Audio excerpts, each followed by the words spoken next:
முதல்ல மூலம்னா இறைவன் வச்சுப்போம், அல்லது இயற்கைன்னு வச்சுக்கோங்க, அல்லது சுத்த வெளியே வச்சுக்கோங்க. அது நமக்கு முதல்ல கொடுத்த கிஃப்ட் என்னன்னு கேட்டா மூலிகை தான். அது மட்டும் எல்லாரும் சாப்பிடணும். அதை எல்லாரும் என்ன செய்யலாம்? சாப்பிடலாம். ஏன்னு கேட்டா அதை நீங்க வெட்ட வெட்ட கேட்டு என்ன செய்யும்? அது முளைக்கும். அதை என்ன செய்ய முடியாது, உங்களால் அழிக்க முடியாது. அது திரும்ப திரும்ப என்ன செஞ்சுட்டே இருக்கும், வளர்ந்து கொண்டே இருக்கும். ஏன்? அதுக்கு தனக்கு வேண்டிய உணவை அதுக்கு தானே தயாரிச்சுக்கிறதுல அது அழியாது. தனக்கு வேண்டிய உணவை தானே தயாரிக்கிற அதுக்கு திறன் இருக்கிறதுனால அது செய்யாது. இப்ப பாருங்க, ஒரு தாமரம் இருக்கிறது, அதற்குள்ள இருக்கக்கூடிய அறிவு இந்த பிரபஞ்சத்தில் உள்ள ஆற்றலை எடுத்து ரெண்டையும் ஒரு குறிப்பிட்ட அளவுல கலந்து அதை டார்ச்சா தயாரிச்சு தனக்கு வேண்டிய உணவை தானே தயாரிக்கிற அறிவேணுமா வேண்டாமா? அறிவேணும் இல்லையா? அப்ப எல்லா இடத்துலயும் என்ன இருக்கு? அறிவு இருக்கு. இப்ப பாருங்க, அறிவினுடைய வளர்ச்சி தான் நாம. என்ன சொன்னேன்? அறிவினுடைய வளர்ச்சி தான். அறிவே தன்னை மாற்றிக் கொண்டு வந்திருக்கிறது. யாரை பயன்படுத்தி? ஆற்றலை பயன்படுத்தி கொண்டு. அப்ப வளர்ந்தது யாரு? அறிவு தான். அப்ப நல்ல யோசிச்சு பாருங்க, உங்களுக்குள்ள எல்லா இடங்களிலையும் வளர்ச்சி பெற்றது அறிவு. எதை கொண்டு வளர்ச்சி பெற்றதுன்னு கேட்டா அந்த பிரபஞ்சத்தில் இருக்கக்கூடிய ஆற்றலை கொண்டு கொஞ்சம் கொஞ்சமாக வளர்ந்து கொண்டே வந்திருக்கிறது. இப்ப நீங்க நினைச்சு பாருங்க, ஒரு தாவரம் அறிவுதான், நீங்களும் அறிவு. சரிதானே? ரெண்டுமே அறிவெடுத்த ஒரு வடிவம். இப்ப தாவரத்தை நீங்க வெட்டுவீங்களா?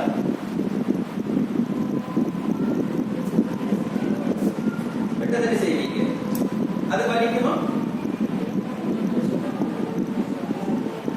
சொல்ல தெரியாதா?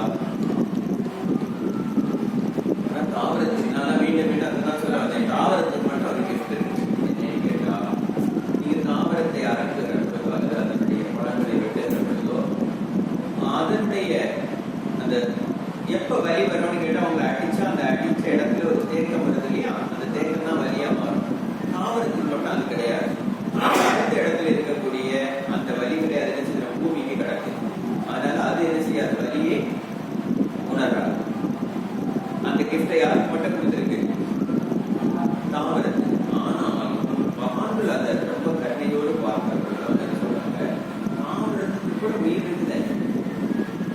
அப்ப நீங்க அதுக்கிட்டே கருணையோடு நடந்துக்கணும் சொல்றாங்க. தாவரம் பேசுமா?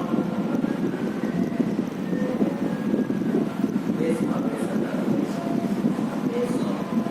நீங்க அதுக்கு அன்பா நடந்தா அதுவும் உங்களுக்கு செய்யும். காய்க்கான மரத்துக்கிட்ட போய் டெய்லி 10 நிமிஷம் வாழ் வளர்ந்தேன், நான் உனக்கு துணையா இருக்கிறேன், நீ நல்ல காய் சொல்லி வரல, அடுத்த சிஸ்டர் சூப்பரா காய். சயின்டிபிக்காவும் ட்ரை பண்ணாங்க. ஒரு நம்ம எல்லாம் எதுவுமே ட்ரை பண்ண மாட்டாங்க. யார் பண்ணுவாங்க? வெளிநாட்டுல வெஸ்டர்ன் கல்ச்சர்லாம் ஈஸியா பண்ணுவாங்க. ஒரு செடி வளர்த்து அவனுக்கு ஒரு ஆசை, அதுக்கு ஏதாவது தேவைன்னா நான் எப்படி தெரிஞ்சுக்கிறது? அதனால அந்த தேவை வந்த உடனே அது நம்மகிட்ட சொல்லணுமே அப்படின்னு அவனுக்கு ஒரு எண்ணம். அப்ப அவன் என்ன பண்றான் பாருங்க, அந்த ஒலி அலைகள் இருக்கு இல்லையா, அந்த காந்த அலைகளை, அந்த அலைகளோட ஒரு சிப்பை செய்து ஒரு மைக்ரோஃபோன்ல அந்த சிப்பை வச்சு அந்த தாவரத்தோட இணைச்சிருக்கும். சிப்பை இதில் இணைச்சு வச்சிருக்கும். அது டெய்லி குறிப்பிட்ட நேரத்தில் தண்ணி ஊற்றிக்கிட்டே இருக்கிறான். ஒரு நாள் தண்ணி ஊத்தல, உடனடியாக அந்த காந்தம் அந்த சிப்பில மோதுது. இவனுக்கு டெலிபோன் அடிக்கும். அப்படின்னா என்ன அர்த்தம்? எனக்கு நீ தண்ணி தர வேண்டிய நேரத்தில் என்ன செய்யல, இவன் உடனே தண்ணி ஊற்றுவான். இது ஒரு பெரிய ரிசர்ச்சா பண்ணி என்ன செய்தான், கொண்டு வந்தான். அப்ப எல்லா ஜீவனுக்கும் என்ன தரமும் உண்டு, பேசுற திறன். ஆனால் வெளிப்படுத்துற விதங்கள் தான் என்னவாக இருக்கிறது, வேற வேற வித்தியாசமான, நம்மளால புரிஞ்சிக்க முடியாத லாங்குவேஜ். அதனால மகான்கள் என்ன பண்றாங்கன்னா, தாவரத்துக்கு இந்த கிஃப்டை இறைவன் கொடுத்திருக்காங்க, நீங்க தாவரத்தை கூட நீங்க கொஞ்சம் கரடியோட நான் அடிக்கடி சொல்லுவேன். ஒரு முறை காங்கிரஸ் நகர் தோட்டத்துக்கு நடந்துட்டு இருக்கிறார்.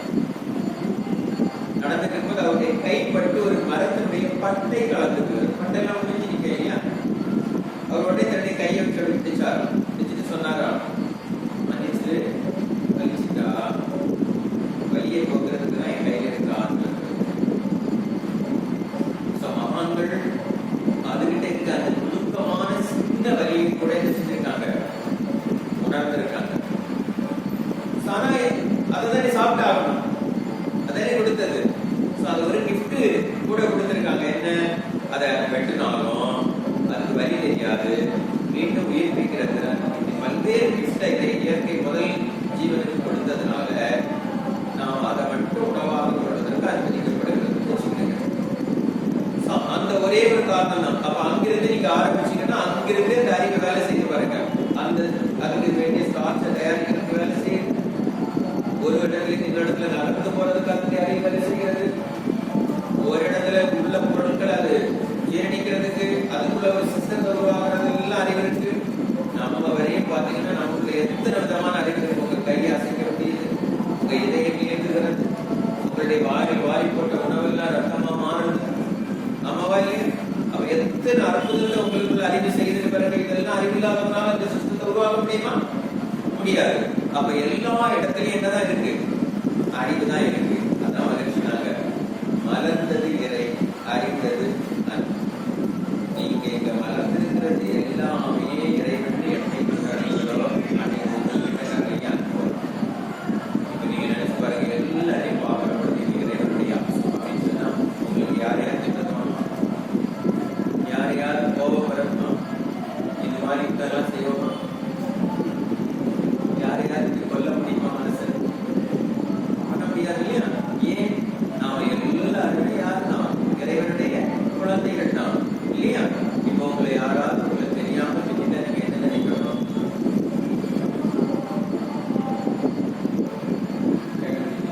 இறைவன் தான் நமக்கு இருக்கக்கூடிய ஏதோ ஒரு பதிவை போக்குறதுக்காக இவங்க மூலமா ஏதோ செய்யலாம், செஞ்சுட்டு போனோம், சத்தம் இல்லாம போயிடுறது. இல்ல திருப்பி நீங்களும் திட்டாங்க அர்த்தம், ஒரு பதிவை மாற்றிக்கிறீங்கன்னு அர்த்தம். பதிவு போகணுமா வேணுமா? போகணும்னா என்ன செய்யணும்? நீங்க போயிடணும் அந்த இடத்துல. நின்று திரும்ப திட்டா உடனே அங்க மான ரோசம் அதெல்லாம் பேசிடக்கூடாது. மானமும் வேண்டாம், ரோசமும் வேண்டாம். ரெண்ட வந்தா வீட்டுல என்ன வந்துடும்? பதிவு தான் வரணும் இல்லையா? இங்க எந்த ரோசமும் நமக்கு ஒண்ணும் இல்லை இல்லையா? யாரோ தெரியாம செய்யற தவறுகள்லாம் நம்ம திருப்பி ரியாக்ட் ஆக வேண்டிய அவசியம் இல்லை. அப்ப இறைவழி தான் தன்னை மாற்றிக்கொண்டு நானாக வந்திருக்கிறது உணர்ந்து கொள்வதுதான் நான் யாருங்கிற தத்துவத்தினுடைய அடிப்படை. இதுல எந்த குழப்பமும் இல்லை. நீங்க யோசிச்சு பாருங்க, இறைவழி தான் தன்னைத்தானே இருக்கி கொண்டு துகளாட்சி துகள்கூடிய விண்ணாட்சி அடக்கலாட்சி அடக்கக்கூடிய பொருட்களாச்சு. அந்த பொருட்களுடைய தர்மாக்கள் தான் நான். மீண்டும் நான் என்ன ஆயிடுவேன்? இந்த உடலை விட்டு இந்த ஆத்மா பயணிக்க தொடங்கிடுச்சுன்னா உடல் எல்லாம் மீண்டும் எங்க போயிடும்? எங்கிருந்து வந்ததோ அங்க போயிடும். ஆத்மா மட்டும் எங்கிருந்து புறப்பட்டதோ அதை நோக்கி போகணும். அதை நோக்கி போகணுங்கிறது தான் நோக்கம். நம்ம வாழ்ந்திருக்கிறத பொறுத்து அது எங்க போய் நிற்கிறதுன்னு எனக்கே தெரியாது. அது மூணாம் கையில் சொல்லுவாங்க, பிறப்புக்கு முன்னே இறப்புக்கு முன்னோட ஒரு நிலை இருக்கிறது. அதுல சொல்லுவாங்க இந்த இடத்துக்கு போகணும். சரி, இப்ப நம்ம அங்கதானே போய் சேரணும் இல்லையா? அங்க போய் சேர்றதுக்கு என்ன செய்யலாம்னு மகிழ்ச்சி யோசிக்கணும். அங்க போனோம், ஆனா நம்ம யாரும் அங்க போனோமா போகலையான்னு யாருக்கும் தெரியல இல்லையா? ஆனா அங்க போனோம் இல்லையா? அதுக்கு ஒரு தவம் செய்யலாம். அதுக்கு ஒரு தவம் செய்யலாம். நம்ம அடிக்கடி சுத்த வெளிக்கு போயிட்டு வந்தோம்னா ஒருவேளை அந்த உடலை விட்டு இந்த ஆத்மா வெளியே வந்துருச்சு, அது உங்களுக்கு தெரியவே தெரியாத ஒரு 16 நாளைக்கு அது வீட்டுக்கும் உங்களை சுற்ற இடத்துக்கோ அல்லது அடக்கிற இடத்துக்கோ அங்கேயும் இங்கேயுமா அழிஞ்சிட்டு கிடக்கணும். நான் நம்புறேன் காரியம் என்னைக்குதான் செய்யணும்? 16வது நாள் தான் செய்யணும். நீங்க 5வது நாள் 4வது நாள் செஞ்சீங்கன்னா அந்த ஆத்மா சாந்தி அடையாது. என்னைக்குதான் செய்யணும்? அந்த ஆத்மாவை முடிவெடுக்கிறதுக்கு 16 நாள் ஆகும்னு சாஸ்திரங்கள் சொல்லுது. உண்மையா அப்படின்னு கேட்டா அதான் உண்மை. ஏன்னா அதெல்லாம் நீண்ட ரிசர்ச் பிறகு அவங்க என்ன செய்தாங்க, இந்த முடிவுக்கு வந்தாங்க. அப்ப என்னைக்கு நீங்க காரியம் செய்யலாம்னு கேட்டா 16வது நாள். இப்ப 16வது நாள் அது யார் இந்த காரியத்தை செய்வா? மூத்த பையன். அவன் என்ன சொல்லுவான்? அப்பா விட்டுட்டு போனதெல்லாம் நான் பாத்துக்கிறேன், அப்பாவுடைய ஆத்மா சாந்தி அடையணும்னு சொன்னா இவன் இப்ப அந்த ஆத்மா அதுக்கு பயணத்தை தொடரும். ஆனா அதுக்கு வெயிட்ட பொறுத்து அது எந்த இடத்துக்கு போகணும்னு அதுக்கு ஒரு இயற்கை நீதி இருக்கு. அந்த இடத்துக்கு போக போகுதுன்னு வச்சுக்கோம். அப்ப அதை நோக்கி போறதுக்கு ஒரு வழி சரி கொடுக்கணும் இல்லையா? அதுக்காக மகிழ்ச்சி என்ன பண்றாங்க? டெய்லி சுத்த வழி வரையும் போயிட்டு வரலாம். டெய்லி நம்ம சுத்த வழி வரையும் போயிட்டு வரலாம். ஒரு வேளை இந்த ஆத்மா உடலை விட்டு வெளியே போச்சு, நம்முடைய கர்மா அப்படி அதனால போற வாய்ப்பு இல்லை. ஏன்னா நம்ம செஞ்ச பாவம் எது போக ஆரம்பிச்சுங்க. ஆனா பழக்க தோஷம் அதுக்கு ஒன்று இருக்கு. டெய்லி அதுக்கு போயிட்டு எடுத்து மேல போயிட்டு எடுத்து ஒருவேளை பழக்க தோஷம் அது மேல போயிட்டு வச்சு கீழே வராது. புரியுதா உங்களுக்கு? அதுக்காக தான் தெரியாது. புரியுதா உங்களுக்கு? ஏன் நீங்க அடிக்கடி சித்த வழிக்கு போகணும் அப்படின்னு கேட்டா அந்த பழக்கத்தினாலேயாவது அது அங்க போயிட்டுமா இஷ்டம் அவ்வளவு கேட்டேன் அப்படி பழக்கத்தால போயிடுமா அப்படின்னு கேள்வி இருக்கு இல்லையா? வாய்ப்பு உண்டு. இல்லைன்னா என்ன செய்ய மறக்க ஒரு சான்ஸ் இல்ல நான் போகவே மாட்டேங்கிறது அது அடுத்த கதை. ஒருவேளை பை சான்ஸ் போகணும்னு நினைச்சு வரையில அது மேல ஏகிட்டு வச்சுக்கலாம். அது மேல போறவரை என்ன வர முடியாது, கீழே வர முடியாது. அதனால நாங்க எங்க மந்தத்துல சில நேரத்தில் இந்த மாதிரி ஆப்போசம் வந்து தவம் எல்லாம் பண்ணுவோம். குறிப்பிட்ட ஏஜுக்கு மேல இறந்து போறவங்க அவங்களா போகலன்னா நாங்களா கொண்டு ட்ரை பண்ணுவோம். எதுக்கு இங்க கிடந்த அவஸ்தைக்கு தெரிஞ்சு வச்சு விட்டுடலாம்.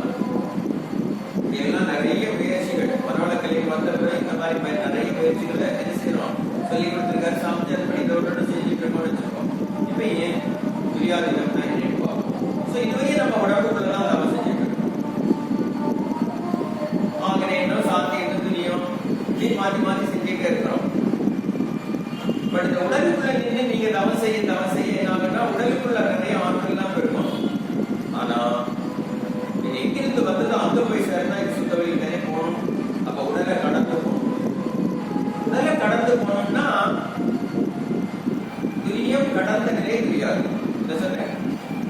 துரியம் கடந்த நிலை துரியாதீனம். நிறைய நம்முடைய வேதங்கள்ல வேற சித்தர்கள் பாடல்ல துரியாதீனம் ஒரு வார்த்தை இருக்கு. ஆனா அதை எப்படி செய்யறதுன்னு எங்கேயுமே கொடுக்குது. மகிழ்ச்சியாக ஒரு தவமாக நமக்கு என்ன செய்யறாங்க, வடிவமைச்சு தராங்க. அந்த இப்ப அந்த தவத்தை தான் அதை எப்படி கொண்டு போறாங்க அப்படின்னு நம்ம பார்ப்போம். மகிழ்ச்சி பாக்குறாங்க. நம்ம எல்லாருமே சுத்த வெளிக்கு போகணும். எதுக்கு சுத்த வெளிக்கு போகணும்னு கேட்டா அதுக்கு முக்தின்னு சொல்றான். என்ன பேரு? முக்தின்னு சொல்றான். முக்தினா என்னுடைய எல்லாரும் சொல்றாங்க முக்தி. நாமளும் அதை பிடிப்போம் முக்தின்னு. அது என்ன முக்தி அப்படின்னு கேட்டா ஜீவ பிரம்ம ஐக்கிய முக்தின்னு சொல்றாரு. ஜீவ பிரம்ம ஐக்கிய முக்தி. இந்த ஜீவன் அந்த பிரம்மத்தோடு போய் ஐக்கியமாயிட்டா முக்தி. அவ்வளவுதான். இந்த ஜீவன் வீட்டு எங்க போனோம்? எங்க இருந்து வந்தது? பிரம்மம்னா சுத்த வெளி. அந்த சுத்த வெளியில வந்து பாருங்க அங்க போய் ஐக்கியமாயிருது.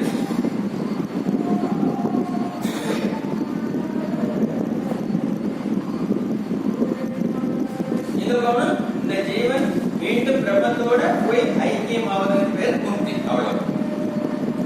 இன்னும் கூட சில பேர் சொல்றாங்க தவம் செஞ்சா வீடு பேர் எல்லாம் கிடைக்குமா அப்படின்னு சொல்றாங்க. வீடு பேருனா என்ன அப்படின்னு தெரிஞ்சுக்கலாம். நீங்க எங்க வந்தீங்க? வீட்டுல இருந்து. உங்களுக்கு எத்தனை மணி கிளாஸ் சொல்லியிருக்காங்க? இல்ல எப்ப முடிப்பான்னு சொல்லியிருக்காங்க? 8:30. 8:30 நான் உடலே வச்சுக்கோங்க. நீங்க எங்க போயிருவீங்க? மனசு எங்க போயிடும்? வீட்டுக்கு போயிடும். பாருங்க நீங்க எங்க நல்ல விஷயம் தானே கேட்டுட்டு இருக்கோம். ஆனா 8:30 விடல. மனம் எங்க ஓடுது?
சரி, அங்க போனோம் இல்லையா? அப்ப போனதே ஒப்பிக்க முடியும். அப்ப மீண்டும் அந்த இடத்துக்கு போறது எப்படி பார்த்தாலும் இந்த எல்லா இடத்துலயும் அவர் என்னதான் கொண்டு விட்டுறாரு. அடுத்து சொல்றாரு, எதுவாக நினைக்கிறோமோ அதுவாக மாறும். நாம என்ன எதுவாக நினைக்க போறோம்? உங்ககிட்ட வந்து சேர்றது கடைசியில கண்ணோட கேட்குறீங்க, எப்பா போகும்போது என்ன செஞ்சிருக்கு, கூட்டிட்டு போயிருக்கு. யாருக்கு கேட்கிறோம்? இறைவன் இல்லையா? இன்னொரு முறை எனக்கு என்ன வேண்டாம், பிறப்பே வேண்டாம், என்னை எங்க கூட்டு போயிரு, அங்க கூட்டு. இப்படி எல்லாரும் கேட்ட இடத்துக்கு போறதுதான் தெரியாது. இப்படி ஆளாவது உங்களை கேட்டாங்க வருங்க, எங்க கூட்டிட்டு போன கூட்டிட்டு போட்டேன், அந்த இடத்துக்கு போறதுதான் தெரியாது. சரி, அப்படின்னா அங்க என்ன சார் இருக்கு, அங்க போய் நான் என்ன பண்ண போறேன் கேள்வி இருக்கு இல்லையா? அவன் சொல்றான், அங்க சிவம்னு ஒண்ணு இருக்கு. சொல்றான், வெட்ட வெளிக்குள்ளே விளங்கும் சதாசிவத்தை கிட்ட வர தேட திரும்ப செய்வதை பார்க்க. இந்த வெட்ட வெளிக்குள்ள இயங்காம ஒண்ணு உட்கார்ந்து இருக்கு. தெரியுமா? அறிவுனா இயங்கும் தானே. ஆனா வெட்ட வெளிக்குள்ள இருக்கிற அறிவு என்ன செய்யாதான்? இயங்காம அமைதியா உட்கார்ந்து இருக்கும். மகன் ஃப்ரெண்ட்ல எழுதுவாங்க, எதுக்கு ஓய்வு கொடுக்கணும்னு கேட்டாரு தவத்துல. அறிவுக்கு ஓய்வு கொடுங்க. எதுக்கு? இந்த அறிவு என்ன செஞ்சுட்டே இருப்பான், எப்பவும் இயங்கிக்கிட்டே இருக்கும். அது எப்ப ஓய்வுல இருக்கும்? சுத்த வெளியில இருக்கும்போது என்ன வருது? ஓய்வுல இருக்கு. அந்த நிலைக்கு நீ போகணும். அப்ப தவத்துல நீங்க எந்த நிலைக்கு போகணும்? அறிவு இயங்காத நிலைக்கு போகுது, அதான் ஸ்டாட்டிக் ஸ்டேட். அந்த நிலைக்கு கொண்டு போகணும். அந்த நிலைக்கு கொண்டு போகுதுதான் சுத்த வெளியோட நம்மளை கொண்டு கிடைக்கிறது. அதுக்கு நான் என்ன செய்யணும்னு கேட்கிறான். அதெல்லாம் பேரறிவிலே மனதை பேராமல் நிறுத்தி ஓரறிவிலே என்னாலும் கூட்டி நிற்பது எதிர்காலம்னு சொன்னான். அதாவது என்னுடைய சிற்றறிவை கொண்டு அந்த பேரறிவோட இணைச்சு ரெண்டு அறிவு ஓரறிவா நின்று பழகணும்.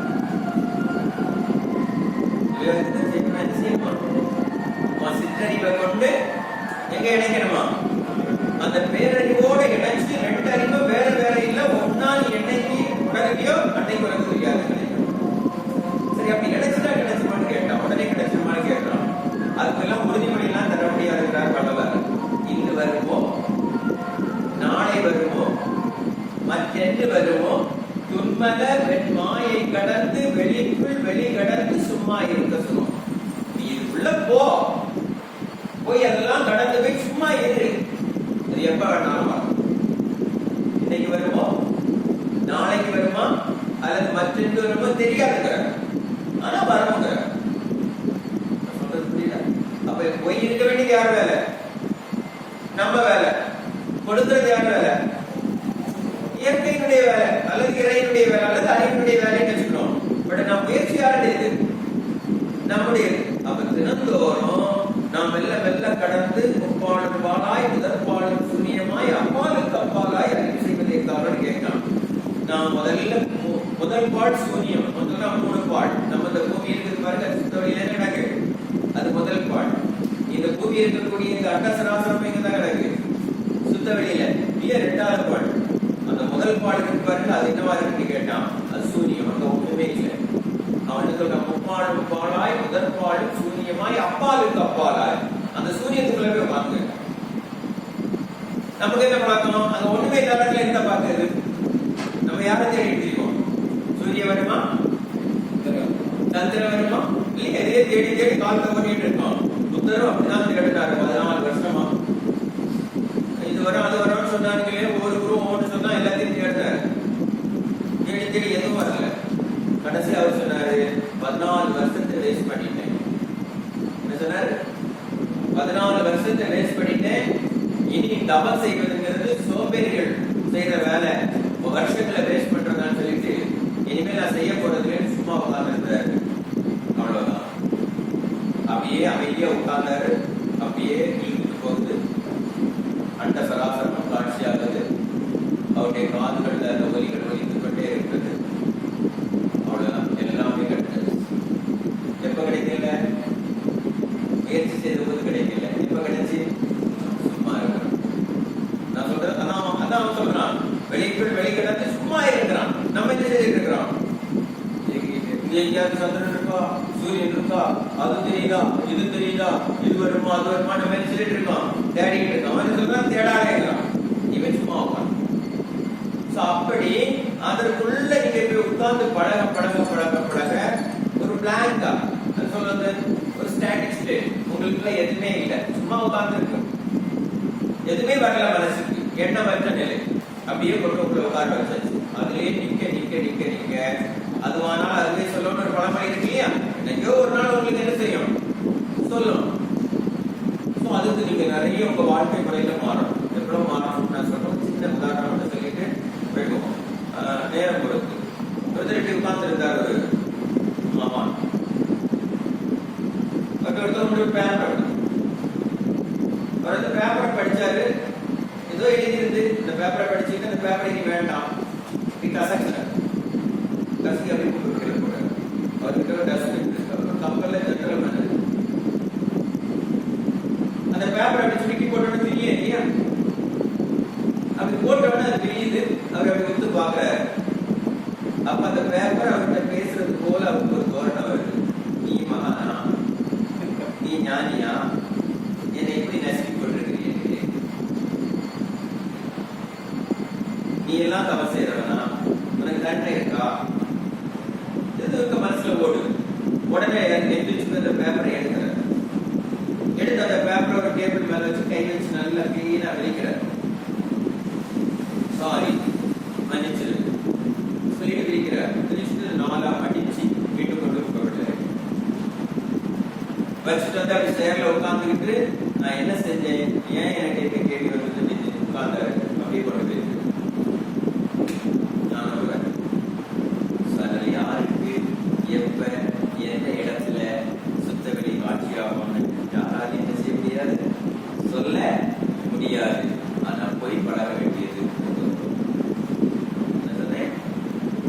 அது பார்க்கிறார் மகிழ்ச்சி. அப்ப இந்த பிள்ளைங்களை எப்படியாவது எங்க கொண்டு விடணும், அப்படியே தெளிந்து சுத்த வெளியில கொண்டு விட்டா ஒரு நாள் அவங்களுக்கு இறை காட்சி என்ன செய்யலாம், கொடுக்கலாம் இல்லையா. நாமளும் மனசுல நினைச்சுப்போம், என்னைக்காவது எனக்கு ஒரு நாள் எடுத்து ஒண்ணு புரியலன்னா போற போதாவது காமிச்சுட்டு கொடுத்துருப்போம்.